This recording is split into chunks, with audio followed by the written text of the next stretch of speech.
नमस्कार। आप देख रहे हैं विजडम इंडिया न्यूज। स्वागत है आपका कार्यक्रम आज के इतिहास में। तो सबसे पहले जानिए आज के बारे में। आज तारीख है 15 जून 2025, दिन रविवार। हिंदी कैलेंडर वैदिक पंचांग के अनुसार आज कृष्ण पक्ष की चतुर्थी तिथि है। विक्रम संवत के अनुसार सन 2082। तो आइए बात करते हैं 15 जून की। आज के इतिहास पे 15 जून की तारीख क्यों इंपॉर्टेंट है आपको बताते हैं। तो सबसे पहले बात करते हैं साल 1215 की। 15 जून 1215 को इंग्लैंड के राजा जॉन ने लंदन के पास रनीमेड नामक स्थान पर दबाव में आकर मैग्ना कार्टा पर हस्ताक्षर किए थे। यह दस्तावेज शाही शक्तियों पर पहली बार कानूनी नियंत्रण स्थापित करने की दिशा में एक ऐतिहासिक कदम था। मैग्ना कार्टा ने यह सिद्धांत रखा था कि राजा भी कानून के अधीन है और किसी भी नागरिक को बिना न्यायिक प्रक्रिया के दंडित नहीं किया जा सकता है। इसे आधुनिक लोकतंत्र, मानवाधिकारों और न्याय व्यवस्था की नींव माना जाता है। आज भी यह दस्तावेज स्वतंत्रता और विधि के शासन का प्रतीक माना जाता है। अब बात कर लेते हैं साल 1896 की। 15 जून 1896 को जापान के सानरिकु क्षेत्र में आए भीषण भूकंप और उसके बाद उठी प्रचंड सुनामी ने लगभग 22,000 लोगों की जान ले ली थी। यह जापान के इतिहास की सबसे विनाशकारी प्राकृतिक आपदाओं में से एक मानी जाती है। भूकंप की तीव्रता तो औसत थी, लेकिन समुद्र के भीतर उत्पन्न लहरों ने 38 मीटर तक ऊंची सुनामी पैदा की। इस त्रासदी ने जापान को समुद्री आपदाओं के प्रति और अधिक सतर्क और तैयार रहने की सीख दी। इसके बाद देश में भूकंप और सुनामी की भविष्यवाणी और बचाव व्यवस्था पर विशेष ध्यान दिया जाने लगा। अब बात करते हैं साल 1908 की। 15 जून 1908 को भारत के प्रमुख वित्तीय केंद्रों में से एक कलकत्ता शेयर बाजार यानी कैलकाटा स्टॉक एक्सचेंज की स्थापना हुई थी।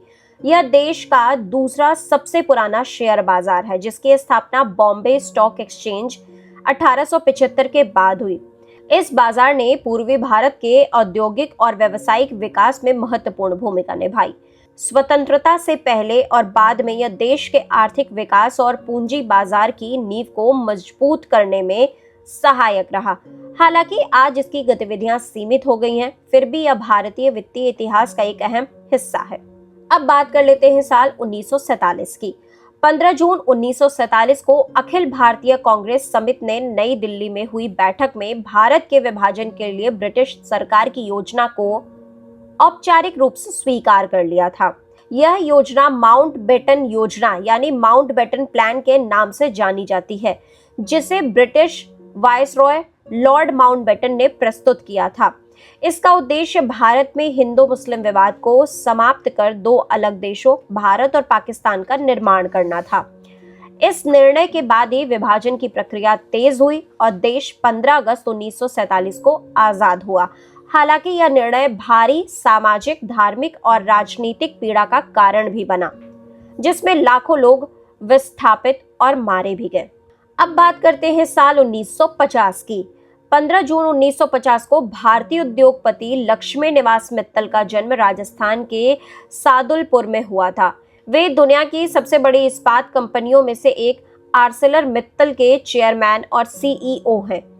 उन्होंने भारतीय सीमाओं से बाहर जाकर इंडोनेशिया, कजाकिस्तान, ट्रिनिडाड और यूरोप जैसे देशों में स्टील उद्योग खड़ा किया। लक्ष्मी मित्तल को वैश्विक व्यापारिक रणनीति और अधिग्रहणों के मास्टरमाइंड के रूप में जाना जाता है। वे भारत के सबसे सफल वैश्विक उद्योगपतियों में गिने जाते हैं और स्टील किंग के नाम से विख्यात हैं। अंत में बात कर लेते हैं साल 2001 की। 15 जून 2001 को शंघाई 5 समूह को औपचारिक रूप से एक अंतर्राष्ट्रीय संगठन का रूप देते हुए इसका नाम शंघाई सहयोग संगठन यानी शंघाई कॉरपोरेशन ऑर्गेनाइजेशन SCO रखा गया। इसमें शुरुआत में चीन, रूस, कजाकिस्तान, किर्गिस्तान, ताजिकिस्तान और उज्बेकिस्तान सदस्य थे। यह संगठन मुख्य रूप से क्षेत्रीय सुरक्षा, आतंकवाद, चरमपंथ और आर्थिक सहयोग को बढ़ावा देने के लिए बनाया गया था। बाद में भारत और पाकिस्तान भी 2017 में इसके पूर्ण सदस्य बने। आज SCO एशियाई क्षेत्र में रणनीतिक संतुलन और सहयोग का एक महत्वपूर्ण मंच बन चुका है। तो देश दुनिया की बाकी खबरों के लिए आप लगातार जुड़े रहिए विजडम इंडिया न्यूज चैनल के साथ। चैनल को लाइक करें, सब्सक्राइब करें, शेयर करें, कमेंट करें।